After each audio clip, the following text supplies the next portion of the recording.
How in God's name did Sinners get 16 nominations? This is The Last Picture Show with Rahim Khan, and I am reacting to the just announced 2026 Oscar nominations.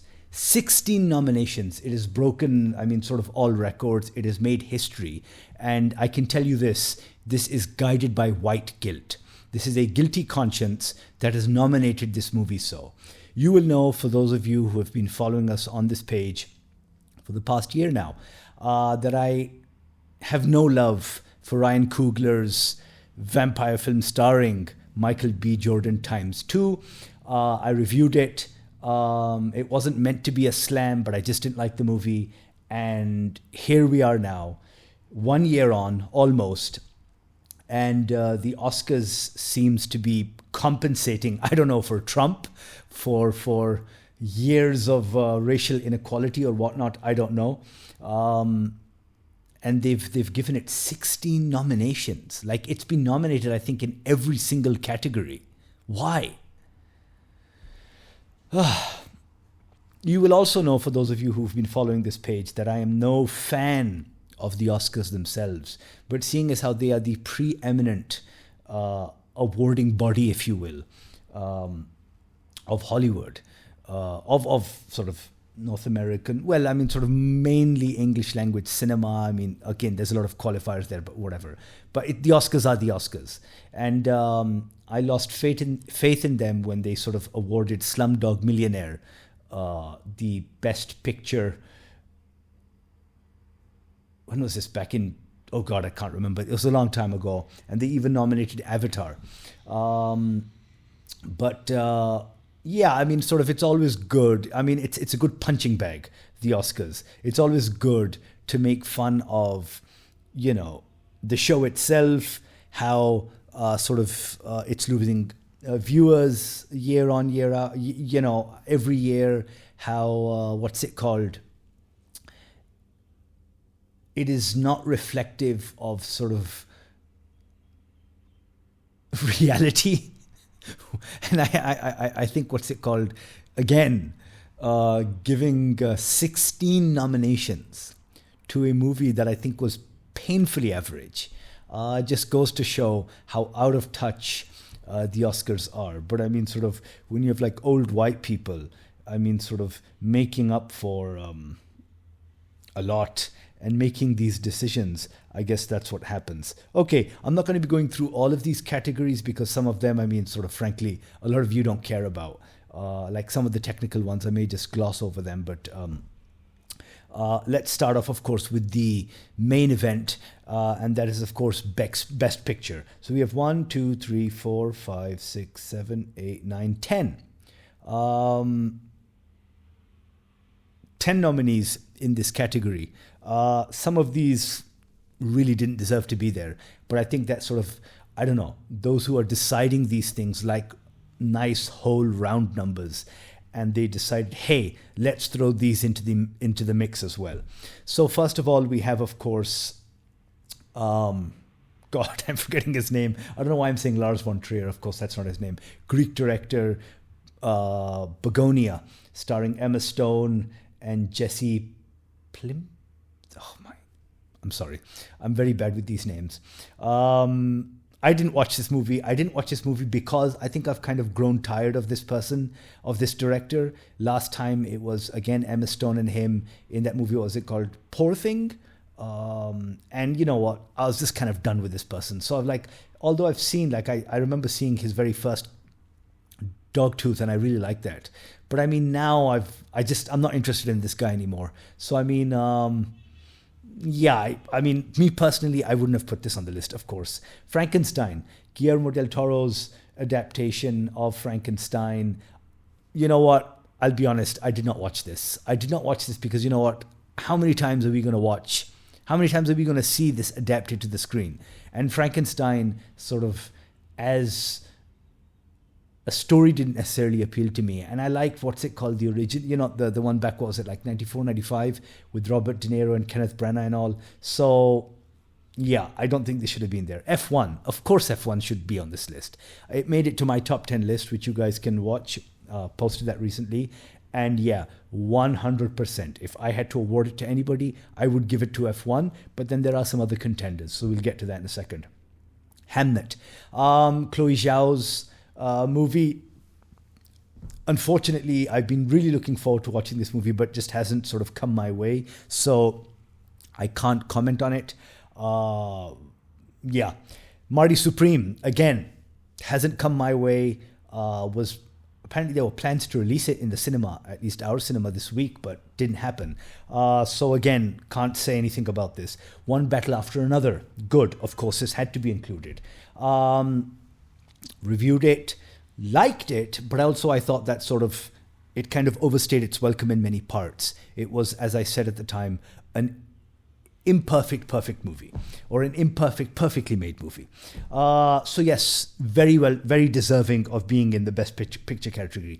The Secret Agent. Now this one I'm watching over the weekend, starring, of course, Wagner Moura. So I can't comment on it. Hopefully I'll be able to review it soon. Sentimental Value, another one that made it to my top 10. Beautiful movie, fantastic, definitely deserving to be there. Train Dreams, again, definitely deserving to be there. Of course, it's not going to take it home, but yes, it's the right nod. Sinners. Best Actor. Timothée Chalamet for Marty Supreme. Haven't seen the movie, but again, I like the guy. And I'm sure he's deserving of this. DiCaprio for One Battle After Another. Sure, yes, 100%. Ethan Hawke for Blue Moon. This movie, I don't even know. I don't know anything about this one. This one has escaped my notice, even though I love Ethan Hawke and he was in The Lowdown, which made it to my, best TV shows of the year, which you guys can also watch. So yeah, Wagner Moura for The Secret Agent, for sure. Wagner Moura, okay, again, I haven't seen the movie, as I said, but Wagner Moura is a great actor, and yeah, okay, I kind of feel where this is coming from. Michael B. Jordan for Sinners. Why isn't Joel Egerton for Train Dreams on this list? Why isn't... Okay, yes, I know Brad Pitt already won the Oscar for Once Upon a Time in Hollywood, but he should have been on this list. So I would say that these are most definitely snubs. Who else should have made it to this? I'm trying to think of some other best actors from this year. Okay, now I had originally, well, I don't know, maybe I misread, but I had heard that the Oscars were introducing a best ensemble, category. And I thought that, okay, considering that, then, The Long Walk and its actors would easily, cinch that. But seeing as how I don't think they've introduced that this year, those actors are 1,000% deserving of nods. Of course, maybe not in the Best Actor category because, of course, it was... The burden was shared. But I mean, they're not even in the Best Supporting category. So I'll go into the Best Supporting Actor category and then get into the actress ones. So Best Supporting Actors. Benicio del Toro, One Battle After Another. Yeah, I said this even sort of in my... review for the movie. Both Sean Penn, who's on this, and of course Benicio deserve it. They were really good. Jacob Elordi for Frankenstein. Again, didn't watch the movie, can't comment. Delroy Lindo for Sinners? Are you for real? How is this guy better than any of the people in the two actors, the two leads in The Long Walk? He wasn't. I mean, Delroy Lindo's a pretty great actor, and of course he will forever live in my mind for when he on live television he tells that other guy, he's like, oh, you want to say the N-word, say it with me. I mean, this guy's he's great, but I mean, I'm sorry, no. Stellan Skarsgård for Sentimental Value, yeah, for sure, definitely. So in this Best Supporting Actor, again, it was Philip Seymour Hoffman's son, that's the one guy, and then it's that other British actor, these two guys. Why are they not on this list? Not nominating them here is criminal. Best Actress, Jessie Buckley for Hamnet. Love Jessie Buckley. She's great. And I believe, and I've heard that she, very, very good things of her performance in this. Rose Byrne, like her as well. I have not seen If I Had Legs, I'd Kick You, so don't know. Kate Hudson's A Song Sung Blue. I think this is the movie in which she stars opposite, what's his name, Hugh Jackman. And I think they're like a cover band or something. I was planning on watching the movie. I don't know why I didn't. So yeah, missed that. Emma Stone for Begonia. Again, didn't see the movie, but there was something about her performance in, what was it called? That last one. Poor Things, which just, I didn't like it. And I've lost interest in Emma Stone. So yeah. Renate Rensve, if that's how you pronounce her name, for Sentimental Value, for sure. She was really good. Really, really good. Now, Best Supporting Actress. Now, not to say that Elle Fanning and the other lady in this, Inga Ibsdotter, I'm sorry, forgive me, who plays the other daughter in this, are not deserving of this. But I don't think that you should be, balance it out. So they're both getting nods for this, even though, again, they were both really, really good. I'm not trying to take away from their performances.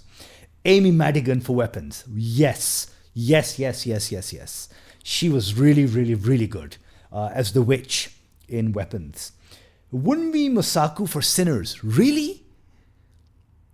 She's a good actress. Don't get me wrong. I mean, I remember that horror movie in which she was in which she plays an immigrant just arriving to England. She was really good in that.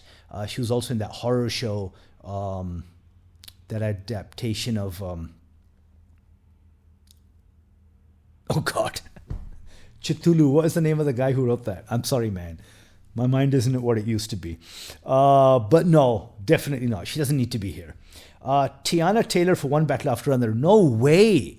How is she better than Chase Infinity? Now, I know, sort of like, it's just a bunch of old people at the academy deciding these things. But just because this lady is a younger actress doesn't mean, and she's just breaking out into the industry, just starting out, that she doesn't deserve a nod. She was really, really good, man. She held her own with Sean Penn, Benicio, and DiCaprio. How does she not get a nod for this? Best Supporting... Oh no, did I skip? No, I didn't skip. That was Best Supporting Actress. Yeah, we're good there. Okay. I want to quickly go to Best Casting and then come back to this. Where's that category? Come on. Here it is. Best Casting. You do not have The Long Walk in this. How? That movie was entirely based off of the performances of these wonderful young actors. And they're not in this. So we have Hamnet. Again, haven't seen the movie. Marty Supreme, haven't seen the movie. One Battle After Another for sure. Yeah, okay. Sinners, no. You know how I already feel about Sinners. The Secret Agent, haven't seen that, so I can't comment on that right now. Okay. Let us now get to... I'm going to skip directing right now and get into Best Adapted Screenplay. We have Begonia, Frankenstein, Hamnet, One Battle After Another, and Train Dreams. I haven't seen 3 on this list, so I can only comment on One Battle After Another and Train Dreams. Both are fantastic, and I think maybe One Battle should maybe get it, simply because, again, PTA takes this Thomas Pynchon novel and really, really makes it own. Really, really makes it his own, adapting it to this modern day. So yeah, for sure. Best Original Screenplay. Again, why isn't Weapons on this? I don't get it. It's one of the best horror movies of the year. Wholly original script. Zach Kreger, if I'm getting his name right. How is he not on this? So we have Blue Moon. The kid didn't watch it. It was just an accident. Iranian movie, which I've also reviewed here. Yeah, deserving for sure. Marty Supreme, haven't seen that. Sentimental Value, yes. And Sinners. So I think I'm definitely going to do like a pre-Oscars thing and maybe get it right or wrong on Oscars sweepstakes. We'll have to see. But yeah, the fact that Weapons isn't on this is a serious snub, major snub. Best Original Song. Dear Me, Diane Warren, Relentless.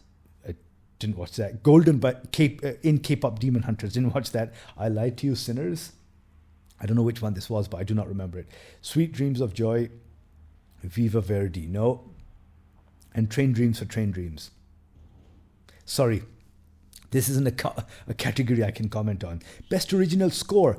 Now, the thing is that we are doing a music one coming up soon. Hopefully, we'll have a special guest for that. And one thing that he was very adamant in speaking about is F1 by Hans Zimmer. And that was, I spoke about this in my review of the movie as well. How is he not on this list? I get it. He's one of the greats. He's like nominated every other year. But that's just because his work is so good. Remember the work that he did on this? Yeah, he didn't even get nominated the second time for Dune 2, which he should have. So he was not on this. So Best Original Score, Begonia, Frankenstein, Hamlet. I'm sorry, no. One Battle After Another, Sinners. The only one that deserves to be here, I know why Sinners, but no, again. But One Battle After Another, yes, I get it. It was, I think, Tommy Greenwood of Radiohead who did the music for that. But then I spoke about a couple of others. What about 28 Years Later? I think, was it called The Young Childs or something like that? It's a Scottish band. They did that. How are they not on this list? It was the most inventive, the most original, score for a movie this year. F1's not on this. Tron Ares was a shit movie, but Atticus Ross and Trent Reznor did a great job for it. They should be on this. I mean, in this case, they're just like, we don't give a shit about these categories. Let's just plug in these guys and just make up for Begonia, Frankenstein, and Hamlet over the ones that I just mentioned. Yes, I haven't seen those movies, but those movies that I mentioned are deserving.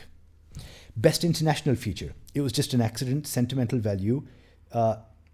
Sirat, I don't know how to pronounce this. This is a Spanish movie, which I was supposed to watch last week, but it did not have hard-coded. In fact, it didn't have subtitles, so unfortunately I couldn't. The Secret Agent, and thankfully, of course it's not a movie I haven't watched this because haven't been able to get it, but of course this is the voice of Hind Rajab. For that alone, yes, at least there is some sense in the world, some justice. And I think most of these movies in the international feature category are, they're deserving to be there, all of these. Best Animated Feature. Okay, this year wasn't great. 2025 wasn't great. You had 2024, you had Flow, right? This one, Elio saw that. It was okay. Zootopia 2 was good. I did not watch K-pop Demon Hunters for obvious reasons. Little Amelie, or The Character of Rain, I do not know what that is. And Arco, again, hasn't come my way. Otherwise, I was interested in watching this. So I can't say too much about this. Okay, while I'm usually up on this, I'm surprised why I haven't seen most of these. This is Best Documentary Feature. Come See Me in the Good Light. Haven't seen that. Cutting Through the Rocks, haven't seen that. Mr. Nobody Against Putin, I wasn't interested in this. I haven't been interested in these documentaries that have been about the Ukraine-Russian war, regardless of how you feel about the conflict. But I just feel that they've always been kind of one-sided, which I think is to be expected, because the thing is that, in this case, of course, Russia is the aggressor, but there've just been these documentaries, I would say, over the past 10 years or something, that have just been sort of very targeted. And I think, you require more nuance in this. And then, of course, the Alabama Solution, also haven't seen that. The Perfect Neighbor. Will be putting out my best documentaries, the ones at least I've seen, hopefully next week. And The Perfect Neighbor is there. So yes, I'm glad that they included this. This is a Netflix one, very interesting. Now, Best Sound. How have you not included Warfare in this? Warfare had fantastic sound, man. Again, you have Frankenstein. F1 makes perfect sense. Sinners. Sirat, I don't know, but it makes sense because the thing is, this is a movie about sort of this father and son who go off into the Moroccan desert to find their sister, and who's been lost in like these raves that are happening out in the desert. So that makes sense. One battle after another. Good music, but I don't think it's sort of deserving of sound. I don't know. Okay. Best cinematography. Again, you have Sinners. But Train Dreams is here. And One Battle After Another is also here. So those two are really interesting because I've spoken about Train Dreams. I've spoken about One Battle After Another. Train Dreams makes perfect sense because, again, it is the most beautiful movie of the last year.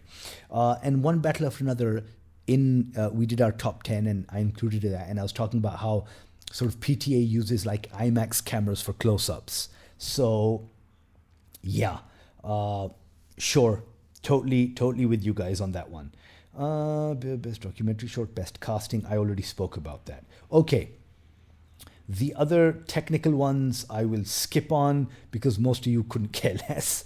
But the one thing that we will talk about, of course, slightly more in depth, is best director. So we have Paul Thomas Anderson for One Battle After Another, Ryan Coogler for Sinners, Josh Safdie for Marty Supreme, Joachim Trier for Sentimental Value, and Chloe Zhao for Hamnet. Why, for example, has Simon Kinberg been excluded from this for F1? Why has Clint Bartley, I think that's his name, been excluded from this for Train Dreams? I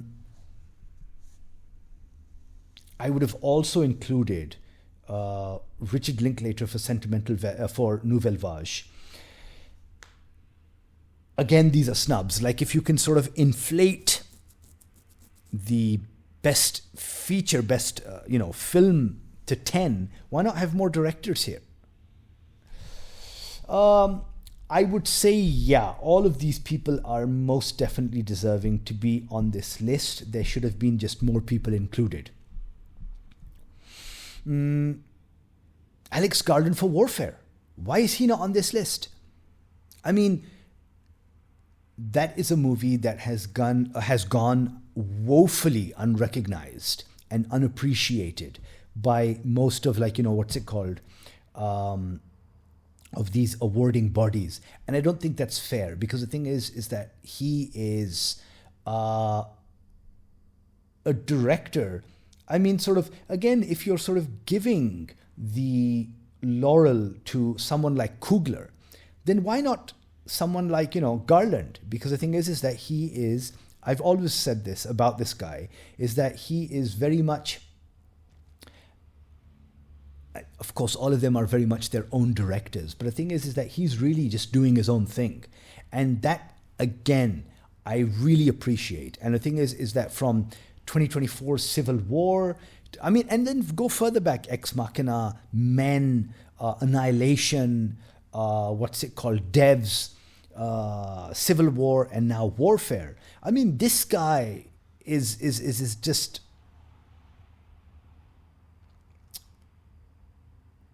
he's deserving of at least the nod. We know he's not going to get it, but I mean, most of these people, I mean, sort of, I think that this battle is going to be between PTA and Coogler. It just depends on sort of how sentimental they feel at the time. Most of these guys,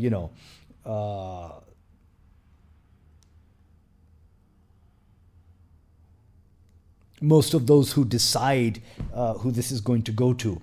So, yeah, I think I'm not going to sort of call any of these right now because the thing is that you still have a couple of more awards, to go, happen before. I think this is going to be in February, end of February, beginning of March. So, I mean, right before that, I'm going to see how right or wrong I am. But at least the takeaway from all of this is that Sinners was not deserving of 16 nominations. And see, even I was right. Chase Infinity, I mean, this is the BBC agreeing with me. This is Joel Egerton. They're agreeing with me. Thank you very much. Okay, what? I'm sorry. I don't believe... Are you kidding me? I mean, see, this is something that I spoke about in what's it called, my best films of the year, and why sort of like, critics look down their nose at a movie like F1. Here's somebody on the BBC saying F1 is a comfort food movie. Yes, it most definitely is. But then it sort of is so much more. And sort of this is apparently the biggest surprise to this person in the Best Picture category. It wasn't exactly an outsider. Many award pundits expected to pick up several below-the-line nominations for its impressive technical achievements, but the fact that it had enough momentum to propel it into Best Picture was a real show of strength. It shows the old guard of the Academy still appreciate traditional, well-made films that can simply be enjoyed with a bucket of popcorn. What is wrong with that? Isn't that what cinema is meant to be at the end of the day? I'm not saying that it needs to be, that sort of cinema is only that, sort of, yes, it can be sort of an elevated medium, something that sort of does so much, sort of explores and excites and sort of inspires. But I mean, sort of, why is this a bad thing? This last line, it shows the old guard of the Academy still appreciates traditional well-made films that can simply be enjoyed with a bucket of popcorn. There is nothing wrong with that. Nothing at all. Sinners were the bigger winner. Yeah, we already know that. Wicked did not bewitch the Academy. Who gives two shits about that? The Brits showed up. Several actresses carried their films to a nomination. Agreed. New category is a mixed bag. What is a new category? Okay, so my mistake. So it was not ensemble cast. It's the casting category. So that was, what's it called, the one that I mixed up. But even then, they got it entirely wrong. They didn't include The Long Walk. Okay, well, I guess I'll be seeing you guys closer to the Oscars whenever that happens. Until then.